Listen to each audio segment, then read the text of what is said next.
Almost 2.5 കൊല്ലം നിർത്തിയിട്ടിരുന്നതാണ്. എന്ന് വെച്ചാൽ പുള്ളിക്ക് ഒരു വലിയ പാർക്കിംഗ് ലോട്ടുണ്ട്, കുറേ വണ്ടികളുണ്ട്. അപ്പോൾ അതിൽ ആവശ്യമുള്ള വണ്ടികളെല്ലാം ഷെയ്ഡഡ് പാർക്കിങ്ങിലിട്ടിട്ട് ഇത് പുറത്ത് ഒരു മരത്തിൻ്റെ അടിയിൽ നമ്മൾ തഴഞ്ഞു കളയാന്ന് പറയില്ല, അതുപോലെ ഇട്ടിരുന്ന ഒരു വണ്ടിയാണ്. ഞാൻ നോക്കുമ്പോൾ വണ്ടിയുടെ അടിയിൽ നിന്ന് ലീക്ക്, ഈ സൈഡ് ഫുള്ള് പൊട്ടി, ഇതൊക്കെ ഫൈബറാണ്. അപ്പോൾ അത് മാറ്റിയതിന് കാരണമുണ്ട്. അപ്പോൾ ഫുള്ള് പൊട്ടി, പെയിൻ്റൊക്കെ പൊളിഞ്ഞ് ആ ഒരു പ്രൈസിന് ആരും ആ വണ്ടി എടുക്കില്ല. മൈലേജ് എന്നൊരു സാധനം ഇല്ല. ആക്ച്വലി നിലവിൽ ഇപ്പോൾ എത്ര കിട്ടുന്നുണ്ട്? 1.5 ഹൈവേ ആണെങ്കിൽ 2-2.25 പോയാലായി. ആള് വിളിച്ച് പറഞ്ഞ ആൾക്ക് ദേഷ്യം വന്നു. ഓഫർ ചെയ്തിട്ട് ആൾ പറഞ്ഞു ഞാൻ ഇത്ര എമൗണ്ട് വയ്ക്കുന്ന വണ്ടിക്ക് ഇത്ര എമൗണ്ട് പറയാൻ ഇവനാരാ, അങ്ങനെ ഒരു ആറ്റിറ്റ്യൂഡിലേക്ക് വന്നിട്ട് ആള് അരമണിക്കൂറിൽ ഡ്രൈവർ എത്തി വണ്ടി എടുത്തോണ്ട് കൊണ്ടുവരുന്ന ആൾ തന്നെ ഓടിക്കണം ഉണ്ട്. നെയിം ആഡ് ചെയ്യാം. പിന്നെ എഗ്രിമെന്റ് വെച്ചിട്ട് നാട്ടിലൊരു ഡ്രൈവറിനെ അപ്പോയിന്റ് ചെയ്യാൻ പറ്റും. FIA എന്ന് അവർ പറയുന്നു നിങ്ങൾ ടാക്സ് അടയ്ക്കേണ്ട ആവശ്യമില്ല. പക്ഷേ നാട്ടിൽ നമ്മുടെ നിയമം പറയുന്ന കേരളത്തിൽ റോഡുകൾ യൂസ് ചെയ്യാൻ വേണ്ടി നിങ്ങൾ ഫസ്റ്റ് മന്ത് 10,000, ബാക്കി എല്ലാ മാസം 5,000 വെച്ച് അടയ്ക്കണം. പിന്നെ വണ്ടി ഇറന്ന് പഴകിയാലും ഇനി എന്തായാലും ഈ വണ്ടി ഫാമിലി വിട്ട് പോകില്ല. എന്നും കീപ്പ് ചെയ്യാൻ തന്നെയാണ് ഇതെന്നും ഈ വണ്ടിക്ക് എന്നും എൻ്റെ വീട്ടിലൊരു പാർക്കിംഗ് ഉണ്ടാവും.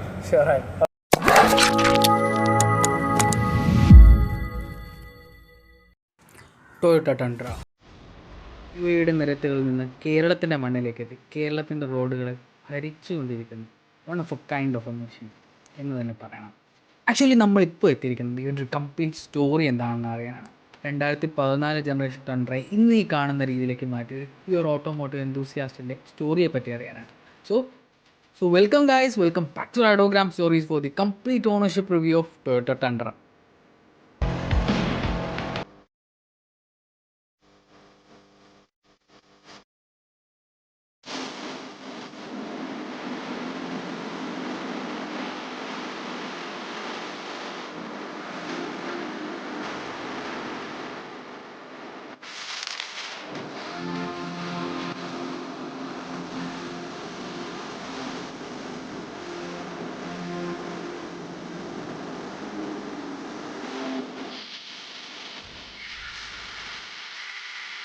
അപ്പോൾ നമ്മളിപ്പോൾ നമ്മുടെ വണ്ടിയെ പറ്റിയുള്ള സ്റ്റോറിയിലോട്ട് കിടക്കാം. ആക്ച്വലി ചേട്ടൻ ഇപ്പോൾ ഈ ഒരു ഡെസേർട്ട് എന്ന് പറയുന്നത് നമ്മളൊരു ടണ്ട്ര മാത്രമല്ലാതെ ഒരുപാട് നാളുകളായി കാർ ഫീൽഡിൽ തന്നെയുള്ളൊരു വ്യക്തിയാണ്, ഡെസേർട്ട് ഡ്രൈവും കാര്യങ്ങളൊക്കെ ആയിട്ട്. അപ്പോൾ ആക്ച്വലി എങ്ങനെയാണ് ഈ ഒരു കാർ ഫീൽഡിലോട്ട് എത്തിയത്, പ്ലസ് എങ്ങനെയാണ് ഇവരിലോട്ട് എത്തിയത്?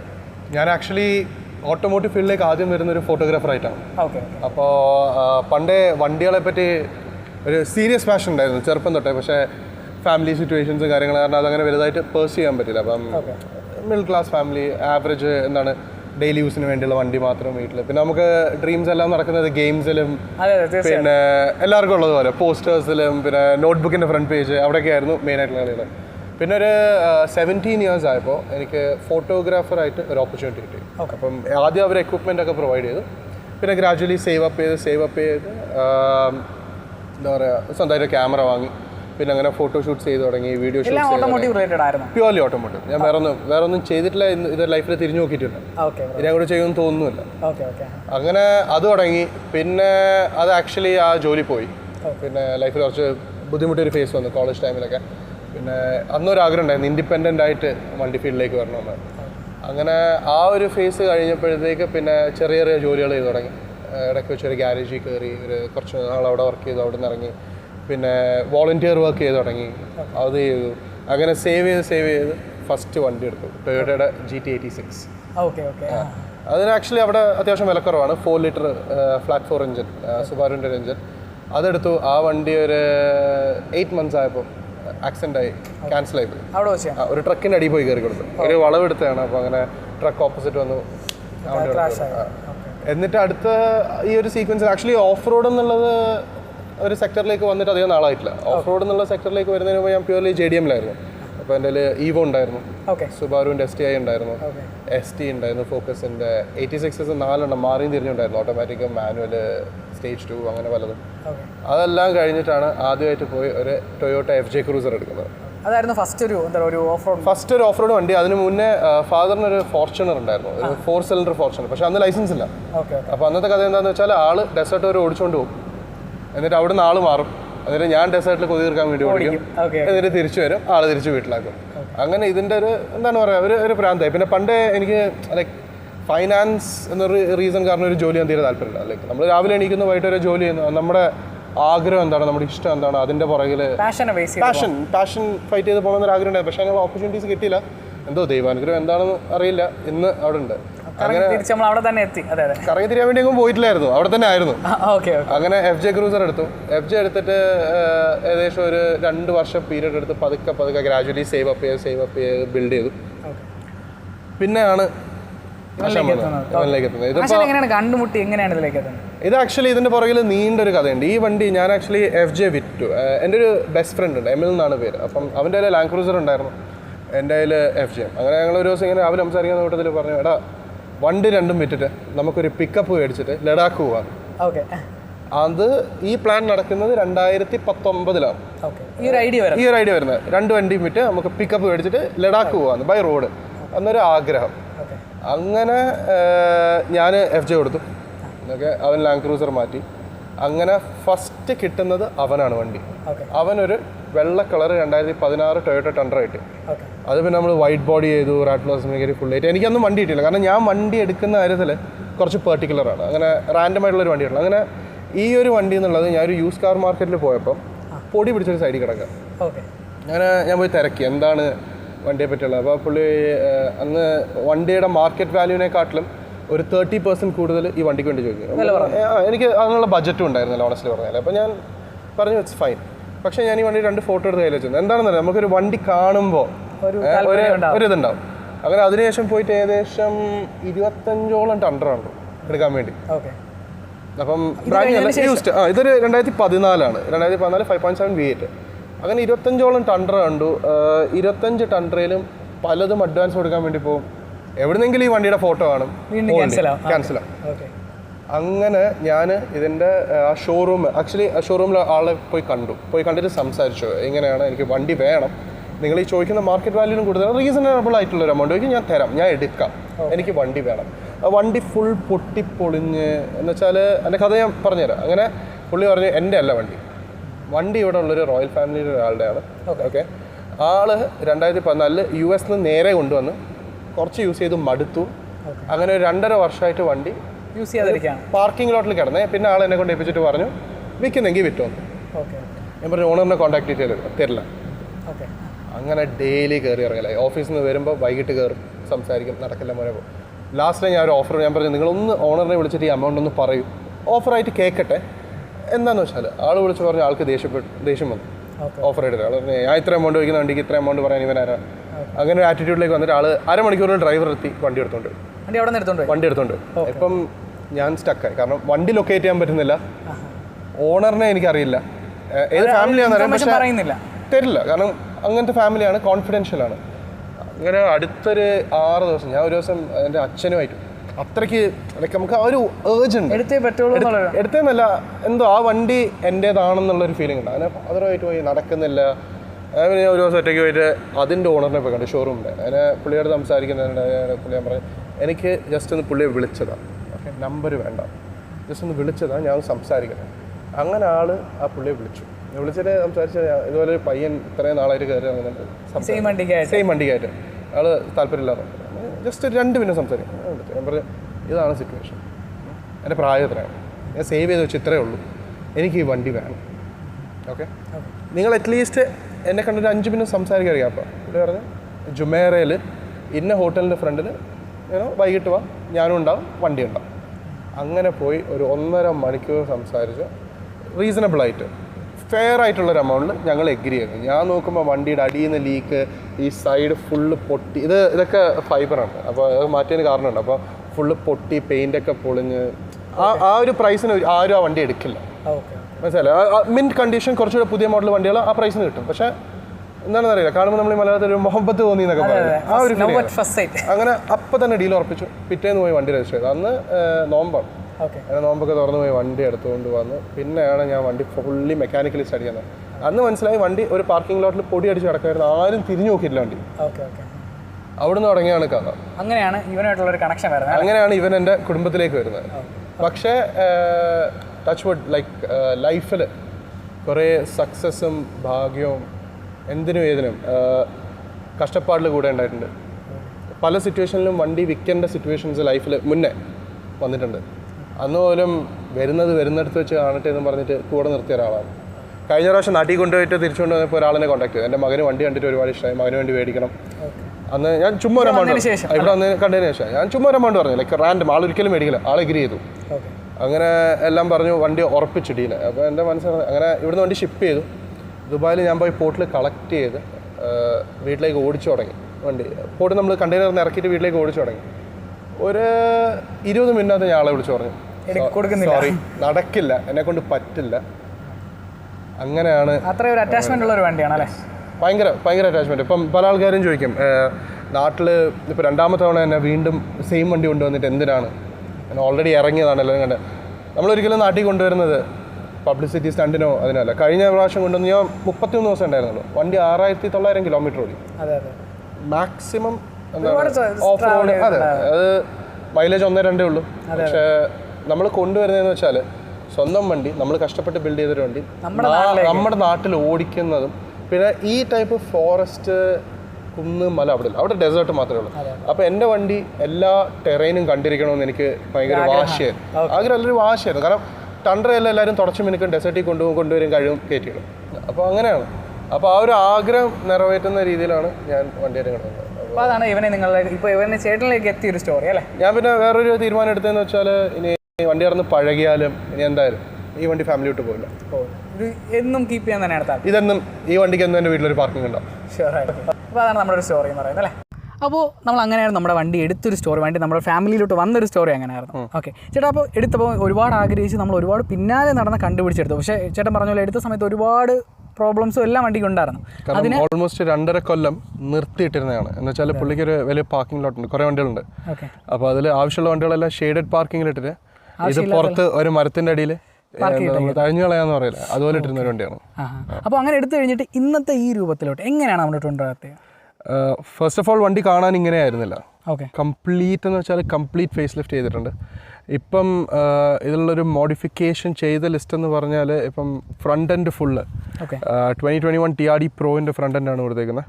ഓക്കെ, ഈ മെറ്റൽ ബമ്പർ നമ്മൾ പുതിയതായിട്ട് കസ്റ്റം ചെയ്തതാണ്. അതിൻ്റെ അടിയിലത്തെ സ്കിഡ് പ്ലേറ്റ്, ഇതിനുള്ളിൽ ബാഹ ഡിസൈൻസിൻ്റെ ഒരു ലൈറ്റ് ബാർ ഉണ്ട്. പിന്നെ നമ്മൾ ചെയ്തത് വെച്ചിട്ട് വീലും ടയറും ബീഡ് ലോക്ക് വീലിട്ടുണ്ട്. എന്ന് വെച്ചാൽ ദുബായിൽ ഡെസേർട്ടിൽ ഓടിക്കുമ്പോൾ ചെറിയ പ്രശ്നം എന്ന് വെച്ചാൽ ഈ ടയർ വീലിൻ്റെ പുറത്തേക്ക് വരും. അപ്പോൾ പിന്നെ അത് ഫിക്സ് ചെയ്യാൻ വേണ്ടി takes a lot of time. മനസ്സിലല്ലേ? അപ്പോൾ നമ്മൾ ചെയ്തത് എന്താണെന്ന് വെച്ചാൽ ഈ ഇപ്പോൾ വീല് കണ്ടാൽ നിങ്ങൾക്ക് മനസ്സിലാവും ഫുൾ ബോൾട്ടാണ്. അപ്പോൾ ടയർ ആക്ച്വലി ലോക്ക് ചെയ്ത് വെച്ചേക്കാം. അപ്പോൾ അത് ആഡ് ചെയ്തു. പിന്നെ സസ്പെൻഷൻ റാറ്റ്ഫ്ലോ എന്ന് പറഞ്ഞൊരു അമേരിക്കൻ റേസിംഗ് കമ്പനിയുടെ ലോങ് ട്രാവൽ സസ്പെൻഷൻ എന്ന് വെച്ചാൽ റേസ്പെക്, പ്രോപ്പർ റേസ്പെക് സസ്പെൻഷനാണ്. ഫ്രണ്ടിൽ 2 ഷോക്ക് വെച്ചിട്ടുണ്ട്, ബാക്കിൽ എക്സ്റ്റൻഡഡ് ലെങ്ത് സിംഗിൾ ഷോക്ക് 14 ഇഞ്ചിൻ്റെ. പിന്നെ ബോണറ്റ് കസ്റ്റം ചെയ്തിട്ടുണ്ട്. ബോണറ്റ് കസ്റ്റം ചെയ്തെന്ന് വെച്ചാൽ ഇതിനിപ്പം 2 രീതിയിലാണ്. അവിടുന്ന് കോൾഡ് എയർ ഉള്ളിലേക്കും ഇവിടുന്ന് ഹോട്ട് എയർ പുറത്തേക്കും റിവേഴ്സാണ് ചെയ്തേക്കുന്നത്. അപ്പം ഒരു ഫുൾ 360 സർക്കുലേഷൻ കിട്ടാൻ വേണ്ടിയിട്ട്. പിന്നെ ചെയ്തേക്കുന്നത് ഫുൾ റീപെയിൻറ്റ് ചെയ്തു. കാരണം വണ്ടി ആപ്പാടെ പൊട്ടിപ്പൊളിഞ്ഞ് ബ്ലാക്ക് ആയിരുന്നു. പക്ഷേ ഒരു ഡൾ ബ്ലാക്ക് ആയിരുന്നു. ഇതിപ്പം ടൊയോട്ടയുടെ തന്നെ കുറച്ചുകൂടെ ഒരു പേഴ്സൻ്റ് ആയിട്ടുള്ള ഒരു ബ്ലാക്ക് ആയിരിക്കുന്നത്. വൈബ്രൻ്റ് ആയിട്ട് നിൽക്കുന്ന ഒരു ബ്ലാക്കാണ്. നല്ല ഡെപ്ത് ഉള്ളൊരു കളറാണ്. പിന്നെ റിയർ ബമ്പർ ചെയ്തിട്ടുണ്ട്, റിയർ ടയർ ക്യാരിയർ ചെയ്തിട്ടുണ്ട്. പിന്നെ 4 മെറ്റൽ ഫെൻഡറും ഫൈബർ STHQ എന്ന് പറഞ്ഞൊരു US ബേസ് ബ്രാൻഡിൻ്റെ ഫൈബർ ഗ്ലാസ് വെച്ച് റീപ്ലേസ് ചെയ്തിട്ടുണ്ട്. എക്സോസ്റ്റ് സിസ്റ്റം ചെയ്തിട്ടുണ്ട്, ട്യൂൺ ചെയ്തിട്ടുണ്ട്. പിന്നെ ഫുൾ ഇൻറ്റീരിയർ റീഡ് ചെയ്ത് ബേസിക്കലി വണ്ടി ഫുള്ള് അഴിച്ചു പണിതു. അഴിച്ച് തുരുമ്പെല്ലാം ചുരണ്ടി കളഞ്ഞ് അങ്ങനെ റീബോൺ പോലെയായിരുന്നു അല്ലേ? Complete relife complete. അങ്ങനെയാണ് ആക്ച്വലി നമ്മുടെ വണ്ടി ഈ ഒരു ലുക്കിലേക്ക് വന്നത്. ഇറ്റ് വാസ് ഒരു 8 month പീരീഡ് ആയിരുന്നു. കാരണം ഓടിക്കും എന്തെങ്കിലും ഇഷ്യൂസ് വരും, ഫുൾ മെക്കാനിക്കൽ ഇഷ്യൂസ് ആയിരുന്നു. അവിടെ ലീക്ക്, ഇവിടെ ലീക്ക്, ആക്സൽ ബൂട്ട് കയറിയിരിക്കുന്നു, അതാരും തിരിഞ്ഞു നോക്കില്ല. അപ്പം എല്ലാം കെയർലെസ് ആയിട്ട് യൂസ് ആവശ്യം ഉണ്ടായിരുന്നില്ല അവർക്ക്, മനസ്സിലായില്ലേ? അപ്പോൾ അങ്ങനെ ഫുൾ ലീക്സ്, ബുഷസ് എല്ലാം പൊട്ടിയിരിക്കും. പിന്നെ കുറേ ബുഷസ് ഒന്നും കിട്ടാനുണ്ടായിരുന്നില്ല. അങ്ങനെ പിന്നെ കുറേ തപ്പി അങ്ങനെ നടക്കാതെ വന്നിട്ട് നമ്മൾ കസ്റ്റം ചെയ്തുണ്ടാക്കി. അങ്ങനെയൊക്കെയാണ് ഫൈനലി. എനിക്ക് കാരണം എന്താണ് തട്ടിക്കൂട്ടി പണി തീരെ താല്പര്യമില്ല. അങ്ങനെ ടൈം എടുത്താലും ചെയ്തെടുത്തപ്പം ഷീസ് അബ്സല്യൂട്ട്ലി പെർഫെക്റ്റ് ആണ്. അതെ, തീർച്ചയായിട്ടും ആ ഒരു ഇമ്പാക്ട് ആക്ച്വലി കാഴ്ചയിൽ നമുക്കത് കിട്ടുന്നുണ്ട്. അപ്പോൾ ഏറ്റവും വലിയ ഇതെന്ന് വെച്ചാൽ സൈസ് ഫോട്ടോസിൽ ഒരിക്കലും അറിയാൻ പറ്റത്തില്ല. ആക്ച്വലി നേരിട്ട് കണ്ടാൽ മാത്രമേ എന്താണ് ഇതിന്റെ ഹ്യൂജ് എന്നുള്ളത് മനസ്സിലാകത്തുള്ളൂ. ഞാൻ കഴിഞ്ഞ നമ്മുടെ വ്ളോഗിൽ അത് പറഞ്ഞിട്ടുണ്ടായിരുന്നു. കാരണം നീ കാണുന്നതല്ല വണ്ടി, നേരിട്ട് കാണണം ഇവനെ കാണണമെന്നുണ്ടെങ്കിൽ. അപ്പോൾ അതിന് ആക്ച്വലി നമ്മളൊരു ഓപ്പർച്യൂണിറ്റി ഉടനെ പ്ലാനിലാണ് നമ്മളെല്ലാം. ഓക്കെ, അപ്പോൾ അതൊക്കെയാണ് വണ്ടിയുടെ ഒരു ഇത്. വണ്ടിയെ പറ്റി വണ്ടി ഇങ്ങനെ ഒരു ലുക്കിലേക്ക് വന്ന കാര്യം. അപ്പോൾ അടുത്ത് ചോദിക്കുന്നത് വെച്ച് കഴിഞ്ഞാൽ ഇപ്പം ആക്ച്വലി ബേസിക്കലി നമ്മുടെ നാട്ടിൽ ഇല്ലാത്തൊരു വണ്ടിയാണ്. എന്നാൽ പോലും നമ്മുടെ ചാനൽ കാണുന്ന പലരും UAE ബേസിൽ ഒരുപാട് മലയാളികളും പലരും ഇത് കാണുന്നുണ്ട്. അപ്പോൾ അങ്ങനെ നോക്കുന്ന സമയത്ത് നമുക്ക് കുറച്ച് ടെക്നിക്കലായിട്ട് സംസാരിക്കണം. അതായത് ടെക്നിക്കലായിട്ട് പറയാനാണെങ്കിൽ ആദ്യം വണ്ടിയെ പറ്റി പറഞ്ഞാൽ 2014 ടൊയോട്ട ടണ്ട്രയുടെ SR5 വേരിയൻ്റ് ആണ്. അപ്പോൾ എഞ്ചിൻ വരുന്നത് വരുന്നതെന്ന് വെച്ചാൽ ടൊയോട്ടയുടെ തന്നെ 5.7 ലിറ്റർ V8 ആണ്. പിന്നെ 4 വീൽ ഡ്രൈവ് ആണ്. അതിൽ പല മോഡ്സ് ഉണ്ട്. 2 wheel drive, 4 high, 4 low. Differential lock അങ്ങനത്തെ കാര്യങ്ങളൊന്നുമില്ല. പിന്നെ ഉള്ളതെന്ന് വെച്ചാൽ ട്യൂൺ ചെയ്താൽ ഭയങ്കര റെസ്പോൺസീവ് എഞ്ചിനാണ്. പക്ഷേ നിലവിൽ നമ്മൾ ട്യൂൺ ചെയ്ത വണ്ടിയാണ് ചെയ്തിട്ടുണ്ട്. അതെ, അപ്പോൾ ഭയങ്കര റെസ്പോൺസീവ് ആയിട്ടുള്ളൊരു വണ്ടിയാണ്. പിന്നെ സൈസ് ഇന്ത്യൻ റോഡ്സിൽ ഫീസിബിൾ അല്ല. അതെ, ബുദ്ധിമുട്ടാണ്. പലയിടത്തും പോയാലും ഇപ്പം ബ്ലോക്ക് ഉണ്ടാക്കാൻ ഭയങ്കര എളുപ്പമാണ്. പിന്നെ ഈ ബൈക്കേഴ്സ്, ഓട്ടോക്കാർ, കാരണം ടയറൊക്കെ പുറത്തോട്ട് നിൽക്കുന്നുണ്ട്. ഡ്രൈവിങ്ങിന് ഇന്ത്യയിൽ ഞാൻ റെക്കമെൻഡ് ചെയ്യില്ല. നമ്മുടെ കൂടെ തന്നെ വന്നൊരു FJ ക്രൂസർ ഉണ്ട്, നോബിളിൻ്റെ. അത് ഇന്ത്യൻ റോഡ്സിന് പെർഫെക്റ്റ് ആണ്, ആ സൈസും കാര്യങ്ങളും. പക്ഷേ ടണ്ട്ര കുറച്ച് ഇറക്കാത്തതിനൊരു കാരണമുണ്ട്. ഓക്കെ, അത് തന്നെയാണ്. ഓക്കെ, അപ്പോൾ അതിനുശേഷം വരുമ്പോൾ നമ്മളിപ്പോൾ റൈഡ് കാരണം നിലവിൽ ഞാൻ ചേട്ടൻ നേരത്തെ പറഞ്ഞ പോലെ തന്നെ കംപ്ലീറ്റ്ലി ഒരു ട്രാക്ക് ബിൽഡിനുള്ള സസ്പെൻഷൻ സെറ്റപ്സും കാര്യങ്ങളും എല്ലാം വണ്ടി ചെയ്തേക്കുന്നത്. അപ്പോൾ ഇതൊരു ഇപ്പം നമ്മൾ ടോട്ടൽ പർപ്പസ് ആയിട്ട് കൺസിഡർ ചെയ്യുമ്പോൾ ഇതിൻ്റെ ഒരു കംഫർട്ടും ഹാൻഡ്ലിംഗ് ഒക്കെ എങ്ങനെ?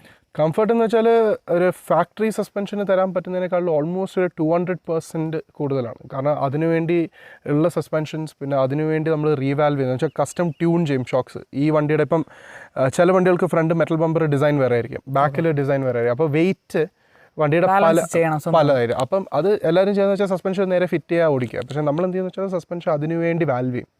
അപ്പോൾ ഫ്രണ്ട് വെയിറ്റ് ഡിസ്ട്രിബ്യൂഷൻ എത്രയാണോ, ബാക്കിലെ വെയിറ്റ് ഡിസ്ട്രിബ്യൂഷൻ എത്രയാണോ, അതിനനുസരിച്ച് ബാലൻസ് ചെയ്യാൻ വേണ്ടിയിട്ട് സസ്പെൻഷൻ ഉണ്ട്. അപ്പം വണ്ടി ഫുൾ സിങ്കിലാണ്, മനസ്സിലായില്ല. അപ്പം കംഫർട്ട് ഇസ് ഫിനോമിനൽ. നമ്മൾ കാരണം ഇതിലൊരു ചേഞ്ച് പോലും എല്ലാം കൺസിഡർ ചെയ്തുകൊണ്ട് വരുന്ന ചേഞ്ച് ആണ്. അപ്പോൾ ചെറിയൊരു ഡിഫറൻസ് വരെ ഇപ്പോൾ ഞാൻ ബാക്കിൽ ഒരു ടയർ ക്യാരിയർ എക്സ്ട്രാ ആഡ് ചെയ്താൽ ഇമീഡിയറ്റ്ലി ബാക്ക് സസ്പെൻഷൻ താങ്ങാൻ പറ്റില്ല. അപ്പോൾ അത് വീണ്ടും അഴിച്ച് റീവാൽവ് ചെയ്യണം. അപ്പോൾ അങ്ങനെ ചെയ്തുകൊണ്ട് വണ്ടി കറക്റ്റ് ഒരു റേഷ്യോയിൽ നിൽക്കുന്നുണ്ട്. Ride comfort is phenomenal. Okay, performance wise ഇപ്പോൾ കറന്റ് ട്യൂൺഡ് ആണ് വണ്ടി. അപ്പോൾ അതിൻ്റെ ഒരു ഇമ്പാക്ട് എങ്ങനെയുണ്ട്? Performance wise throttle response is much faster.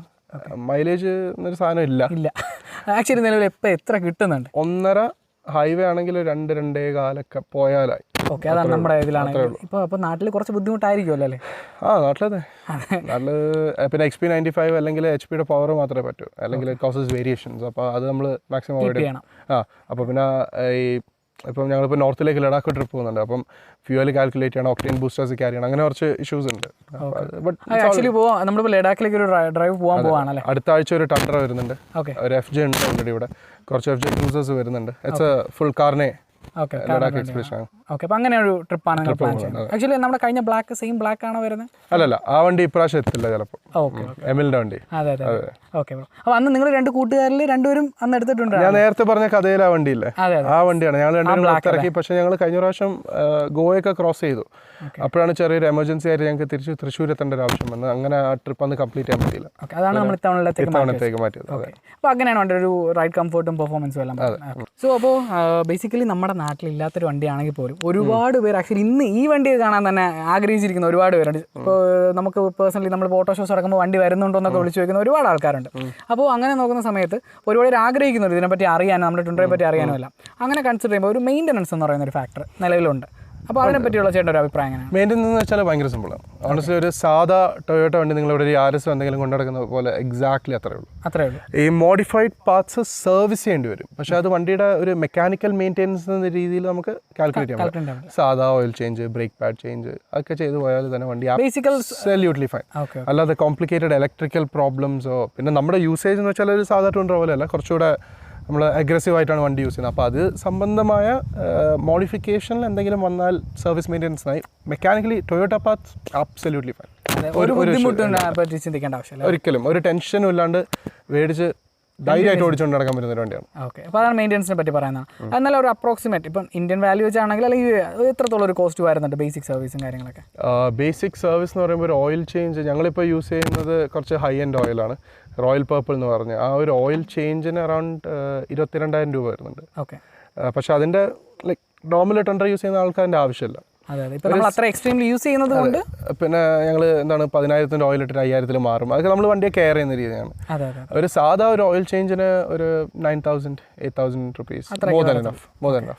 അപ്പോൾ അതിനോട് ഡിപ്പെൻഡബിൾ ആയിട്ട് സർവീസ് കോസ്റ്റ്. പിന്നെ ഒരു മേജർ സർവീസ് ചെയ്യാൻ വേണ്ടിയിട്ടാണെങ്കിൽ ഏകദേശം ഒരു 45,000 രൂപ വരും. എന്ന് വെച്ചാൽ engine oil, transmission, 4 wheel, front differential, rear differential, bushings, ഇതെല്ലാം കൂടെ മാറ്റി ഒരു 40-45. നമ്മുടെ നാട്ടിലെ റേറ്റ് ആണ്. അത്രത്തോളം കോസ്റ്റ് വരുന്നത് 2,000 ചെല്ലാനും തുടങ്ങും. കാരണം ഇപ്പോൾ നമ്മളിപ്പോൾ ഇപ്പോൾ റീസെൻ്റിൽ എനിക്കൊരു കൊറോള ഉള്ളതുകൊണ്ട് ഭയങ്കര നമ്മളിപ്പോൾ ഒരു ഹാർഡ് മെയിൻ സർവീസ് ചെയ്യുമ്പോൾ ഈ ഒരു കോസ്റ്റ് അത്രേ വരുന്നുള്ളൂ. അത്രേ ഉള്ളൂ വണ്ടി മെയിൻറ്റെയിൻ ചെയ്യാൻ. Okay okay. അപ്പോൾ അതൊക്കെയാണ് നമ്മുടെ ഒരു സിമ്പിളാണ്. ഓക്കെ. അപ്പോൾ നമ്മൾ അത്രയും ആഗ്രഹിച്ച് ഒരുപാട് കാത്തിരുന്ന് എടുത്തൊരു വണ്ടിയാണ് അഗെയിൻ. അപ്പോൾ അത്രയും കാത്തിരുന്നെടുത്തപ്പോൾ നമ്മുടെ ഫുൾ പോസിറ്റീവിലാണ് നമ്മൾ ആക്ച്വലി വണ്ടി അപ്രോച്ച് ചെയ്തും കാര്യങ്ങളൊക്കെ. അപ്പോൾ ചേട്ടൻ എടുത്തപ്പോൾ നമ്മൾ പറഞ്ഞ ഒരുപാട് പ്രോബ്ലംസ് ഉണ്ട്, അതെല്ലാം നമ്മൾ സോൾവ് ചെയ്ത് നമ്മുടെ ഒരു കുട്ടിയെ വളർത്തിക്കൊണ്ടുവരുന്നത് പോലെ ഇത്രയാക്കി എടുത്തതാണ്. അതെ. അപ്പോൾ ആ ഒരു കൺസിഡറേഷൻ വെച്ച് നോക്കുമ്പോൾ ഇപ്പം നിലവിൽ ഇവനിൽ കണ്ടിട്ടുള്ള ഏറ്റവും നല്ല പോസിറ്റീവ്സ് എന്താണ്, അതുപോലെ നെഗറ്റീവ്സ് ഉണ്ട്? എനിക്ക് പേഴ്സണലി ആക്ച്വലി അതൊരു ലോജിക്കൽ പോസിറ്റീവ് അല്ല, പക്ഷേ ഭയങ്കര ഒരു കോൺഫിഡൻസ് ആയിരുന്നൊരു വണ്ടിയാണ്. എന്ന് വെച്ചാൽ ഇപ്പം ആക്ച്വലി ഇനിഷ്യലി നാട്ടിൽ ഒരു സ്പോർട്സ് കാർ കൊണ്ടുവരണമെന്നായിരുന്നു പ്ലാൻ. പക്ഷേ ഇപ്പോൾ തന്നെ ഇന്ന് നമ്മൾ കയറി വന്ന സ്ഥലം ഓക്കെ അവിടെ ഫംഗ്ഷനിലല്ല. അപ്പോൾ ഏറ്റവും വലിയൊരു പ്ലസ് ഫാക്ടർ എനിക്ക് ഫീൽ ചെയ്യുന്നത് വെച്ചാൽ എനിക്ക് ഇവനുമായിട്ട് എവിടെ വേണമെങ്കിലും പോവാം. ഓക്കെ. ഇപ്പോൾ ചിലപ്പം വിത്തിൻ്റെ ഒരു കൺസ്ട്രെയിൻ ഉണ്ടാവും, പക്ഷേ ക്രോസ് ചെയ്യാൻ പറ്റുന്ന ഒരു കാര്യമുള്ളൂ. അപ്പം ഏറ്റവും വലിയ പോസിറ്റീവ് എന്ന് വെച്ചാൽ ഒരു ടെറൈൻ ലിമിറ്റ് ഇല്ല. എവിടെ വേണമെങ്കിലും, സ്നോ ആണെങ്കിൽ സ്നോ, സാൻഡ് ആണെങ്കിൽ സാൻഡ്, ഇപ്പം ഓഫ് റോഡ് ആണെങ്കിൽ റോക്സ് ആണെങ്കിൽ മഡ് ആണെങ്കിൽ എവിടെ വേണമെങ്കിലും പൊക്കോളും. പിന്നെ പവർ ബിഗ് അഡ്വാൻറ്റേജ്. കുറേ വണ്ടികളായിരുന്നു സ്ട്രഗിൾ ചെയ്യുന്നിടത്ത് ഇപ്പോൾ ഇത് തന്നെ കയറി വരാൻ വേണ്ടിയിട്ട് നമുക്ക് ജസ്റ്റ് ഞാൻ ഒരു ക്വാർട്ടർ ത്രോട്ടിൽ അങ്ങനെ വണ്ടി സ്വയം പിന്നെ ഓവർ അഗ്രസീവായിട്ട് ഓടിക്കേണ്ട അതിൻ്റെ ആവശ്യമില്ല. So power is a big advantage. ബാക്കിലെ ട്രങ്ക് സ്പേസ് ഭയങ്കര ആക്ച്വലി അത് നിങ്ങൾ എക്സ്റ്റെൻഡ് ചെയ്ത ഫാക്ടറി വരുന്നത്. അപ്പോൾ അതിൽ യു ക്യാൻ ക്യാരി ബൈക്സ്, വീട്ടിലേക്കുള്ള സാധനങ്ങൾ. അതെ അതെ. നമ്മൾ ഇടയ്ക്ക് ഒരു പ്ലാൻ ഇട്ടാണ് ഓട്ടോഷോയ്ക്ക് ഒരു ബൂസ് നമുക്ക് ഇതിൽ കൊണ്ടുപോകണം. ബൂസ് എന്ന് നമ്മൾ എന്തോ അങ്ങോട്ട് കയറ്റിയില്ല. നിങ്ങൾ ഇപ്പോൾ വീട്ടിലേക്ക് എന്തെങ്കിലും സാധനം മേടിച്ചാൽ ഒരു സോഫ സെറ്റ് തന്നെ മേടിച്ചെന്ന് വെച്ചാൽ സുഖമായിട്ട് വെച്ചുകൊണ്ട് വരാം. പിന്നെ ക്യാമ്പിങ്ങിന് പോകുമ്പം ഇൻഫ്ലേറ്റബിൾ മാട്രസ് ഇട്ടാൽ കിടന്നുറങ്ങാം സുഖമായിട്ട്. അപ്പം എല്ലാം ഒരു വൺ സ്റ്റോപ്പ് ഡെസ്റ്റിനേഷനാണ്. അപ്പോൾ യൂട്ടിലിറ്റി വൈസ് അത് ഭയങ്കര അഡ്വാൻറ്റേജ് ആണ്. പിന്നെ ഇൻറ്റീരിയർ സ്പേസ് ഭയങ്കരമാണ്. ഇതിനൊരു ചെറിയൊരു ഇതുണ്ട് ഫോൾ ബാക്ക് എന്ന് വെച്ചാൽ ഇത് 1.5 ഡോറാണ്. അപ്പം ഇതിൻ്റെ ഒരു 4 ഡോർ വേർഷൻ വരുന്നുണ്ട്. പക്ഷേ അതിൽ ബെഡിൻ്റെ സൈസ് ചെറുതാവും. അതിലെ ബാക്ക് സീറ്റ് എന്ന് വെച്ചാൽ ഒരാൾക്കിരുന്ന് കാൽ ആക്ച്വലി നിവർത്തി വെച്ചാലും ഫ്രണ്ട് സീറ്റിൽ തട്ടില്ല. അത്രയ്ക്ക് ഒരു കുട്ടിക്ക് ആക്ച്വലി നിൽക്കാൻ നടക്കുക. അപ്പം അത്രമാത്രം സ്പേസ് ഉണ്ട്. അപ്പോൾ അതൊക്കെ ഭയങ്കര പ്ലസ് ആണ്. പിന്നെ ഒബ്വിയസ്ലി റോഡ് പ്രസൻസ് ഒരു വലിയ പ്ലസ് ആണ്. പിന്നെ ഈ അമേരിക്കൻ ട്രക്സിനെ പോലെ ഓവർ ഹീറ്റിംഗ് ഇഷ്യൂസ്, പിന്നെ ഇലക്ട്രിക്കൽ ഇൻ്റർഫിയറൻസ്. എനിക്ക് ഒരു വണ്ടി നോക്കുമ്പം ഭയങ്കര സിഗ്നിഫിക്കൻ്റ് ആയിട്ടുള്ള ഫാക്ടറായിരുന്നു വണ്ടി കഴിവതും മെക്കാനിക്കലായിരിക്കണം. ഓക്കെ, മനസ്സിലായല്ലേ? കുറേ ഇലക്ട്രോണിക്സും സെൻസേഴ്സും കാര്യങ്ങളും നോട്ട് എ ബിഗ് ഫാൻ. കാരണം നമ്മൾ കൊണ്ടുപോയി ചെളിയിലും വെള്ളത്തിലൊക്കെ ഇറക്കി വല്ല സെൻസർ അടിച്ചു പോയാലും പിന്നെ അതിൻ്റെ പുറകെ നടക്കണം. മെക്കാനിക്കൽ എന്ന് വെച്ചാൽ it breaks, remove, replace, simple. അപ്പം ഭയങ്കര മെക്കാനിക്കലാണ് വണ്ടി. അപ്പോൾ അതൊരു ഭയങ്കര അഡ്വാൻറ്റേജ് ആണ്. പിന്നെ പാർട്സ് അവൈലബിലിറ്റി, കുറേ പാർട്സ് ലാൻഡ് ക്രൂസറായിട്ട് മാച്ച് ഉണ്ട്. അപ്പം പാർട്സ് അവൈലബിലിറ്റി ഗ്ലോബലി ഭയങ്കര എളുപ്പമാണ്. അങ്ങനെയൊക്കെയാണ് പോസിറ്റീവ്സ്. നെഗറ്റീവായിട്ട് എന്തെങ്കിലും നോട്ട് ചെയ്തു? നെഗറ്റീവ് പറയാൻ ഫ്യൂൽ മൈലേജ്. അപ്പം നമുക്ക് ഈ വണ്ടി ക്രേസ് ഉണ്ട്. പിന്നെ നമ്മളൊരു പേർപ്പസിന് വേണ്ടി ഇറങ്ങി തിരിച്ചുകൊണ്ട് നമ്മൾ മൈലേജ് കൺസിഡർ ചെയ്യുന്നില്ല. പക്ഷേ ഒരു ടണ്ടർ എന്ന വാഹനം നോർമലി യൂസ് ചെയ്യുന്ന ഒരാൾക്ക് മൈലേജ് ആക്ച്വലി തീരെ ഫീസിബിൾ അല്ല. കാരണം മോഡിഫൈ ചെയ്തിട്ടില്ലെങ്കിലും അത്രയ്ക്ക് ഇത്ര മൈലേജേ ഉള്ളൂ. അതൊരു നെഗറ്റീവാണ്. പിന്നെ ഞാൻ പറഞ്ഞ പോലെ ഈ 1.5 ഡോറിൻ്റെ ബാക്ക് സീറ്റിലെ ലെഗ് റൂം കുറച്ചൊന്ന് ടൈറ്റാണ്. പക്ഷേ ഇപ്പോൾ ഫാമിലിയിലെ കമ്മിറ്റ്മെൻറ്റ്സ് ഇല്ല, അതുകൊണ്ട് ഇറ്റ്സ് ഫൈൻ. അതൊരു നെഗറ്റീവാണ്. വിത്ത് അഗൈൻ ഇപ്പം ദുബായിലാണെങ്കിലും ഓൾമോസ്റ്റ് ലെയിൻ നിറഞ്ഞാണ് നിൽക്കുന്നത്. അപ്പം പാർക്കിംഗ് ഇഷ്യൂ ആണ്. പിന്നെ ഹൈറ്റ് കാരണം ഇത് മോഡിഫൈ ചെയ്ത് ഞാൻ ഈ വണ്ടിയുടെയാണ് പറയുന്നത്. സാധാരണ ടണ്ടയ്ക്ക് അങ്ങനെ ഇഷ്യൂസ് നിങ്ങൾ ഫേസ് ചെയ്യാൻ ചാൻസ് ഇല്ല. ഹൈറ്റ് മോളിൽ കയറുമ്പോൾ കുറേ മോൾസിൽ നമുക്ക് കയറാൻ പറ്റില്ല. വണ്ടി പുറത്തിട്ടിരുന്ന് നടന്നു പോകണം. അങ്ങനത്തെ സൈസ് റിലേറ്റഡ് ഇഷ്യൂസ് ഉണ്ട്. പിന്നെ മോഡിഫൈ ചെയ്തതിന് ശേഷം യൂസേജ് അനുസരിച്ച് മെയിൻ്റെനൻസും വരുന്നുണ്ട്. ഓക്കെ. പിന്നെ നെഗറ്റീവ് എന്ന് പറയാൻ വേണ്ടിയിട്ട് എനിക്കങ്ങനെ പ്രത്യേകിച്ചൊന്നും തോന്നിയിട്ടില്ല അല്ലേ? അതിന് ചിലപ്പം ഞാൻ കുറച്ച് ബയസ്ഡ് ആയിരിക്കും. കാരണം എനിക്ക് ഭയങ്കര പോസിറ്റീവ്സ് മാത്രം കാണാൻ ആഗ്രഹിക്കുന്ന ഒരു വണ്ടിയാണ്. ചിലപ്പോൾ അത് കാരണമായിരിക്കും. പക്ഷേ യൂസ് ചെയ്ത് വെച്ച് എനിക്ക് ഇഷ്യൂസ് ഫേസ് ചെയ്തില്ല. ഓക്കെ. അപ്പോൾ അതൊക്കെയാണ് വണ്ടിയുടെ ഒരു മെയിൻ്റെനൻസും അല്ലാതെ നമ്മുടെ ഒരു പോസിറ്റീവ് ആൻഡ് നെഗറ്റീവ്സും ആയിട്ട് പറയാം. ഓക്കെ. അപ്പോൾ ആക്ച്വലി അപ്പോൾ ചേട്ടാ ഇപ്പോൾ നമ്മൾ നമ്മുടെ നാട്ടിലേക്ക് ഒരുപാട് കാർനെറ്റ് വെഹിക്കിൾസ് വരുന്നുണ്ട്. അപ്പോൾ അതുപോലെ തന്നെ ഇപ്പോൾ ഓട്ടോ ഷോസ് ഒക്കെ പോയിട്ട് വരുമ്പോൾ പലരും യുഎയിലൊക്കെ ഉള്ള ആൾക്കാർ അവരുടെ വണ്ടികൾ കൊണ്ടുവരാൻ ആഗ്രഹത്തോടെ ചോദിക്കണം എന്തൊക്കെയാണ് ഇതിൻ്റെ പ്രൊസീജിയേഴ്സും കാര്യങ്ങളും? വളരെ സിമ്പിളാണ്. ഓക്കെ. ആക്ച്വലി സ്റ്റെപ്പ് 1 എന്നുള്ളത് വണ്ടിയുടെ രജിസ്ട്രേഷൻ വാലിഡിറ്റി 6 മാസത്തിനേക്കാട്ടിലും കൂടുതലുണ്ടെന്ന് ഉറപ്പുവരുത്താം. അപ്പം സപ്പോസ് അതിന് മുമ്പ് എക്സ്പയർ ആണെങ്കിൽ വണ്ടി റിന്യൂ ചെയ്ത് ഇൻഷുറൻസും പുതിയതായിട്ട് വണ്ടി റിന്യൂ ചെയ്യുക എന്ന് വെച്ചാൽ 6 മാസത്തിൽ കൂടുതൽ വാലിഡിറ്റി വരണം. കാരണം വണ്ടി ഇവിടെ വന്നിട്ട് എക്സ്പയർ ആയാൽ that can lead to a complication. ഇപ്പോൾ ഞാൻ UAEയുടെ ഒരു എക്സാമ്പിൾ പറഞ്ഞുതരാം. അവിടെ EMSO Emirates motor sports organization എന്നൊരു ഓർഗനൈസേഷൻ ഉണ്ട്, ഗവൺമെൻറ് ഏജൻസി. അവിടെ പോവുക, നമ്മൾ കാർനെറ്റ് അപ്ലൈ ചെയ്യുമ്പോൾ ഒരു ബുക്ക്ലെറ്റ് കിട്ടും. ഒരു 10-15 മിനിറ്റ്സിൽ ഫില്ലപ്പ് ചെയ്യാം. പല വണ്ടികൾക്ക് ഇയർ മോഡൽ, SUV ആണോ, സ്പോർട്സ് വണ്ടിയാണോ, ലക്ഷറി വണ്ടിയാണോ, കാറ്റഗറി ബേസിസിൽ അങ്ങനെ കുറച്ച് ഫാക്ടേഴ്സിൻ്റെ ബേസിസിൽ ഡെപ്പോസിറ്റ് കാൽക്കുലേറ്റ് ചെയ്യും. അപ്പം ഫോർ എക്സാമ്പിൾ ടണ്ടറയ്ക്ക് വരുന്നത് 45,000 dirhams ക്യാഷ്, 100,000 dirhamsൻ്റെ ചെക്ക്. ഓക്കെ. ഇത് ചെക്ക് ഇപ്പം ഓൾമോസ്റ്റ് 100,000 കൺസിസ്റ്റൻ്റ് ആയിട്ട് മെയിൻറ്റെയിൻ ചെയ്യണം. ക്യാഷ് വേരി ചെയ്യാം, 25, 35, 45 അങ്ങനെ മാറി നിന്നിരിക്കും. ഇത് കൊടുത്താൽ നിങ്ങൾക്ക് കാർനെറ്റ് എന്നൊരു ഡോക്യുമെൻ്റ് ഏകദേശം ഒരു 45 മിനിറ്റ്സിനകത്ത് കാർനെറ്റ് കഴിഞ്ഞു. ഓക്കെ. അത് കഴിഞ്ഞിട്ട് ഏറ്റവും അടുത്ത വെഹിക്കിൾ രജിസ്ട്രേഷൻ സെൻറ്ററിൽ പോയിട്ട് ടൂറിസം സർട്ടിഫിക്കറ്റ് എടുക്കണം. ടൂറിസം സർട്ടിഫിക്കറ്റ് എടുക്കുമ്പോൾ കെയർഫുൾ ആയിരിക്കേണ്ടതെന്ന് വെച്ചാൽ 2 രീതിയിലാണ് ടൂറിസം സർട്ടിഫിക്കറ്റ്. ഒന്ന് പെർമിഷൻ ടു ഡ്രൈവും ഒന്ന് പെർമിഷൻ ടു ഷിപ്പുമാണ്. അപ്പോൾ നമ്മൾ ബൈ മിസ്റ്റേക്ക് ഡ്രൈവ് ചെയ്യാനുള്ളത് എടുത്താൽ ഷിപ്പിങ്ങിൻ്റെ ലോജിസ്റ്റിക്സിൻ്റെ ടൈമിൽ കോംപ്ലിക്കേഷൻ വരും. അപ്പോൾ ഷിപ്പ് ചെയ്യുന്ന ടൂറിസം സർട്ടിഫിക്കറ്റ് എടുത്തിട്ട് ടൂറിസം കമ്പനിയുടെ പേര് അതിൽ മെൻഷൻ ചെയ്യണം. ഏത് കമ്പനിയാണ് വണ്ടി ഷിപ്പ് ചെയ്യുന്നത് എന്നുള്ളത് നമ്മളതിൽ മെൻഷൻ ചെയ്യണം. അത് മെൻഷൻ ചെയ്തതിന് ശേഷം it's simple, car is ready to ship. പിന്നെ നമ്മൾ വണ്ടി കയറ്റി വിടുന്നു. വണ്ടി കയറ്റി വിട്ടിട്ട് BL കിട്ടും ഷിപ്പിംഗ് കമ്പനിയുടെ. ആ ടൈമിൽ ഒരു ഡൗട്ട് ചോദിക്കുകയാണ്, ഈ കയറ്റി വിടുന്നത് നമ്മളാണോ ഷിപ്പിംഗ് ബാക്കിയുള്ള ഡീറ്റെയിൽ ഓർഗനൈസ് ചെയ്യുന്നത്? നമ്മൾ തന്നെ ചെയ്യണം, നമ്മൾ തന്നെയാണ്. അത് പല ഇഷ്ടംപോലെ കമ്പനീസ് നോർമൽ കമോഡിറ്റി എന്നല്ല, അപ്പോൾ നാട്ടിൽ വരുമ്പം കസ്റ്റംസ് ക്ലിയറൻസ് പരിചയമുള്ള കുറച്ച് കമ്പനീസ് യൂസ് ചെയ്താൽ കുറച്ചുകൂടെ ബെറ്റർ ആയിരിക്കും. ഇപ്പോൾ എൻ്റെ ചെയ്തത് അഹ്ലൻ മാരിടൈം എന്ന് പറഞ്ഞൊരു കമ്പനിയാണ്. സ്മൂത്ത് ആയിരുന്നു ഡീൽ. പിന്നെ എന്താണെന്ന് വെച്ചാൽ BL കിട്ടിയതിന് ശേഷം FIA മുംബൈയിലൊരു അതോറിറ്റിയാണ്, മറ്റേ ഓട്ടോമോട്ടീവ് അസോസിയേഷൻ. അവർക്ക് അയച്ചാൽ അവിടെ ഭയങ്കര ഫ്രണ്ട്ലിയും ഭയങ്കര സപ്പോർട്ടീവ് ആയിട്ടുള്ള ഒരാളുണ്ട്. ആളുടെ പേര് സിമ്രാൻ എന്നാണ്. അപ്പോൾ പുള്ളിക്കാരി NOC ഇഷ്യൂ ചെയ്ത് തരും. ഇവിടെ കസ്റ്റംസിന് അവർ പറയാണ് കാർനെറ്റ് ഡോക്യുമെൻറ്റ്സ് എല്ലാം വാലിഡ് ആണ്, എല്ലാം ക്ലിയർ ആണ്, വണ്ടിക്ക് നാട്ടിൽ ലാൻഡ് ചെയ്യാം. ഈ NOC ഡോക്യുമെൻ്റ് എടുക്കാം, നാട്ടിൽ ഇൻഷുറൻസ് എടുക്കണം. അതിപ്പം ഓൾമോസ്റ്റ് സ്റ്റാൻഡേർഡ് ന്യൂ ഇന്ത്യയുടെ റേറ്റ് വരുന്നതെന്ന് വെച്ചാൽ 9700 രൂപയാണ്. ഓൾമോസ്റ്റ് കാർനെറ്റ് വണ്ടിയൊക്കെ എല്ലാം സിമിലർ ആയിരിക്കും. ഓൾമോസ്റ്റ്. ടെമ്പററി KL പ്ലേറ്റിൽ അവർ രജിസ്ട്രേഷൻ മാറ്റി ഒരു ഇൻഷുറൻസ് എടുത്ത് തരും. വണ്ടി ഇവിടെ വരിക. വണ്ടി ഇവിടെ എത്തിയതിനു ശേഷം ഈ ഡോക്യുമെൻറ്റ്സ് എല്ലാം വെച്ച് പോയാൽ രാവിലെ ഒരു 10 മണിയാകുമ്പം നമ്മൾ കസ്റ്റംസ് ഓഫീസിലെത്തിയാൽ വൈകിട്ട് ഒരു 5 മണിക്ക് വണ്ടി കിട്ടണം. Basic procedures. ഞങ്ങൾക്ക് ഇപ്പോൾ ഒരു ദിവസം ഡിലേ ആയി, കാരണം മോദി വന്നായിരുന്നു. അങ്ങനെ ഉച്ചയ്ക്ക് 1 മണിക്ക് ഓഫീസ് അടച്ചു. പിന്നെ ഞങ്ങൾ പിറ്റേ ദിവസം രാവിലെ പോയി ഒരു 3 മണിയായപ്പോഴത്തേക്ക് വണ്ടി കിട്ടി. വെരി സ്ട്രൈറ്റ് ഫോർവേഡ് ആണ്, കോംപ്ലിക്കേഷൻസ് ആയിട്ട് ഒന്നുമേ ഇല്ല. നമ്മൾ ഇവിടെ വരാൻ പോയി കാർനെറ്റ് വണ്ടികൾ ശ്രദ്ധിക്കേണ്ട കാര്യങ്ങൾ എന്ന് വെച്ചാൽ ഇപ്പം മോഡിഫൈഡ് വണ്ടികളാണ് ലീഗലി UAE പെർമിറ്റഡ് മോഡിഫൈഡ് വണ്ടികളാണെങ്കിൽ നാട്ടിലെ മറ്റേ ഇവിടുത്തെ റൂൾസ് വേറെയാണ്. അപ്പോൾ കാർനെറ്റിലെ ആക്സസറീസിൽ മോഡിഫിക്കേഷൻസ് ലിസ്റ്റ് ചെയ്യുക, അല്ലെങ്കിൽ പണിയാണ്. ഇപ്പോൾ ഇതിൻ്റെ metal bumper, exhaust, wheel, tyre, tint. കാരണം ബാംഗ്ലൂർ പോയപ്പോൾ കഴിഞ്ഞ പ്രാവശ്യം 1000 രൂപ ഫൈൻ കിട്ടി ടിൻറ്റിന്. അവർ തപ്പിയിട്ട് വേറെ ഒന്നും കിട്ടിയില്ല. അപ്പോൾ ടിൻറ്റേ ഉണ്ടായിരുന്നുള്ളൂ. മാർക്ക് ചെയ്തിട്ടുണ്ടായിരുന്നില്ല. ഇല്ല. പക്ഷേ ഇപ്രാവശ്യം ടിൻറ്റ് എല്ലാം A to Z നമ്മൾ മെൻഷൻ ചെയ്യുക, കൊണ്ടുവരാൻ. It's absolutely fine. Spare tyre, ഇപ്പം ഈ വണ്ടി ആക്ച്വലി ഞാൻ 3 സ്പെയർ ടയറിലുണ്ടായിരുന്നു. കാരണം ഈ വിട്ടിൽ കണ്ടെയ്നറിൽ കയറില്ല. അങ്ങനെ വിട്ട് കുറഞ്ഞ് സ്ലിം ആയിട്ടുള്ള 2 വേറെ സ്പെയർ ടയർ ഇട്ട് കൊണ്ടുവന്ന് പിന്നെ ഇവിടെ വന്ന് ടയർ മാറ്റിയതാണ്. അപ്പോൾ എൻ്റെ spare tyre 3. Spare tyre declare ചെയ്യാണ്ട് കൊണ്ടുവന്നാൽ കോംപ്ലിക്കേഷൻ ആണ്. അത് നമുക്ക് ഇറക്കാൻ പറ്റും. പിന്നെ ഏറ്റവും ഇമ്പോർട്ടൻ്റ് ആയിട്ടുള്ള വണ്ടിയിൽ ആവശ്യമില്ലാത്ത സാധനങ്ങൾ വെക്കാതിരിക്കുക. മെയിൻ്റെനൻസിനായിട്ടുള്ള കാര്യങ്ങളും കഴിവതും അവോയ്ഡ് ചെയ്യുക. എന്തുണ്ടെങ്കിലും ഡിക്ലെയർ ചെയ്യുക, അതാണ് മെയിനായിട്ടുള്ള കാര്യം. ഡിക്ലെയർ ചെയ്യാതൊന്നും കൊണ്ടുവരാതിരിക്കുക. പിന്നെ കസ്റ്റംസ് ഓഫീസ് ഭയങ്കര സപ്പോർട്ടാണ്, അവർ ഭയങ്കര കോപ്പറേറ്റീവാണ്. മറ്റേ വണ്ടി ഇൻസ്പെക്ട് ചെയ്യുന്ന ടീം വരും, SIB സ്പെഷ്യൽ മറ്റേ ഇൻവെസ്റ്റിഗേഷൻ. അവരും അവിടുത്തെ സാർമാരും ഭയങ്കര കോപ്പറേറ്റീവാണ്, ഭയങ്കര സപ്പോർട്ട്ഫുള്ളാണ്. അപ്പം നാട്ടിലെ കസ്റ്റംസിൻ്റെ സൈഡിൽ നിന്നും SIBയുടെ സൈഡിൽ നിന്നും ഒരിക്കലും ആർക്കൊരു ബുദ്ധിമുട്ടും ഫേസ് ചെയ്യില്ല. അവർ മനസ്സിലാക്കി നമ്മുടെ ടൈമും എല്ലാം റെസ്പെക്ട് ചെയ്ത് ഹാൻഡിൽ ചെയ്യുന്ന ഡിവിഷനാണ്. അപ്പോൾ അത് തന്നെയാണ്. അപ്പോൾ ഇവിടെ ഓടിക്കുമ്പോൾ റോഡ് റൂൾസ് അങ്ങനെ എന്തെങ്കിലും പ്രശ്നമുണ്ടോ? ടാക്സ് അടയ്ക്കാനുണ്ട്. അത് ആക്ച്വലി ഒരു ഡിബേറ്റബിൾ ടോപ്പിക്കാണ്. ഇപ്പം FIA എന്ന് അവർ പറയുന്നു നിങ്ങൾ ടാക്സ് അടയ്ക്കേണ്ട ആവശ്യമില്ല. പക്ഷേ നാട്ടിലെ നമ്മുടെ നിയമം പറയുന്ന കേരളത്തിലെ റോഡുകൾ യൂസ് ചെയ്യാൻ വേണ്ടി നിങ്ങൾ ഫസ്റ്റ് മന്ത് 10,000, ബാക്കി എല്ലാ മാസം 5,000 വെച്ച് അടയ്ക്കണമെന്ന്. പിന്നെ MBD നിർത്തിയാൽ ആദ്യം ചോദിക്കുന്നത് ടാക്സ് പേപ്പറാണ്. അപ്പോൾ നമ്മൾ യൂസ് ചെയ്യുന്ന കേരളത്തിലാണ് കൂടുതൽ. അപ്പം അവരുടെ നിയമങ്ങൾ റെസ്പെക്ട് ചെയ്യുന്ന രീതിയിൽ നമ്മൾ FIA അത് നമ്മൾ ഇത് ലിങ്ക് ചെയ്തിട്ടില്ല. എന്താണെന്നുള്ള ടാക്സ് അവർ ഒഴിവാക്കുന്നില്ല, പക്ഷെ നമ്മൾ എന്താണെന്നുള്ള അതിൻ്റെ പുറകിൽ ഇറങ്ങി തിരിച്ചിട്ടില്ല.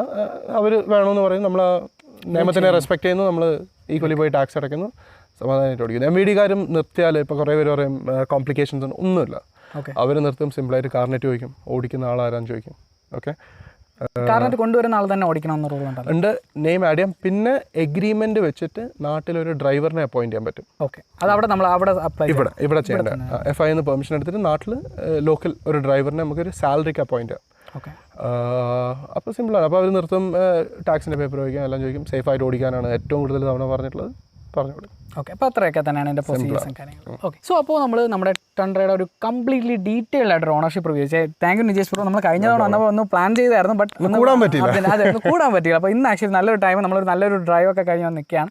സോ അപ്പോൾ എന്തായാലും once again thank you so much. Completely detail ആയിട്ട്, കാരണം ഇതിൻ്റെ പിന്നിൽ ഇങ്ങനെ ഒരു സ്റ്റോറി ഉണ്ടെന്ന് എനിക്ക് തോന്നുന്നു ഫസ്റ്റ് ടൈമാണ് ഞാൻ കേൾക്കുന്നത്. അപ്പോൾ ഫസ്റ്റ് ടൈമാണ് ഈ സ്റ്റോറി ആക്ച്വലി പബ്ലിക്കലി പറയുന്നത്. എൻ്റെ ഫാമിലിക്ക് അറിയാം, ക്ലോസ് ഫ്രണ്ട്സിന് അറിയാം, പിന്നെ ആ ഒരു ഇന്നർ സർക്കിളിന് മാത്രം അറിയാവുന്നൊരു. കാരണം അത് കേട്ടപ്പോൾ ആക്ച്വലി നമുക്ക് കുറച്ചും കൂടി വണ്ടിയുടെ ഒരു ഇൻട്രസ്റ്റ്, വണ്ടിയുടെ സ്നേഹം കൂടുന്നുണ്ട്. കാരണം അത്രയും നമ്മൾ കുറേ എന്താണ് കയ്യിൽ നിന്ന് പോയിട്ട് തിരിച്ചു വന്നൊരു വണ്ടിയാണ്. അതെ. ഓക്കെ, അപ്പോൾ അതൊക്കെയാണ് നമ്മുടെ ഒരു വണ്ടിയുടെ സ്റ്റോറി. അപ്പോൾ നിങ്ങൾക്ക് തീർച്ചയായിട്ടും ഈ സ്റ്റോറി ഇഷ്ടപ്പെടുന്ന തീർച്ചയായിട്ടും നിങ്ങളുടെ വിലയേറിയ അഭിപ്രായങ്ങൾ താഴെ രേഖപ്പെടുത്തുക. അത് മാത്രമല്ല വണ്ടി റിലേറ്റഡ് എന്തെങ്കിലും ഡൗട്ട് ഉണ്ടെങ്കിലോ അല്ലെങ്കിൽ വണ്ടി കാണാൻ നിങ്ങൾക്ക് ആഗ്രഹം ഉണ്ടെങ്കിൽ നമ്മുടെ DS Pro ഇൻസ്റ്റാഗ്രാം ഐഡിയും കാര്യങ്ങളെല്ലാം താഴെ കൊടുക്കുന്നുണ്ട്. അത് മാത്രമല്ല ട്രിവാൻഡ്രം ബേസ് നമ്മൾ ഓൾറെഡി ഒരു മീറ്റപ്പ് കൂടെ കണ്ടക്ട് ചെയ്യുന്നുണ്ട്. അപ്പോൾ നിങ്ങൾക്ക് തീർച്ചയായിട്ടും വരാം, വണ്ടി എക്സ്പീരിയൻസ് ചെയ്യാം. അപ്പോൾ അതൊക്കെയാണ് നമ്മുടെ ഇന്നത്തെ ഒരു വീഡിയോ എന്ന് പറയുന്നത്. അപ്പോൾ ഇനിയും മികച്ച നല്ല വീഡിയോ ആയിട്ട് കാണുന്നവരെ bye bye, take care guys and ride safe.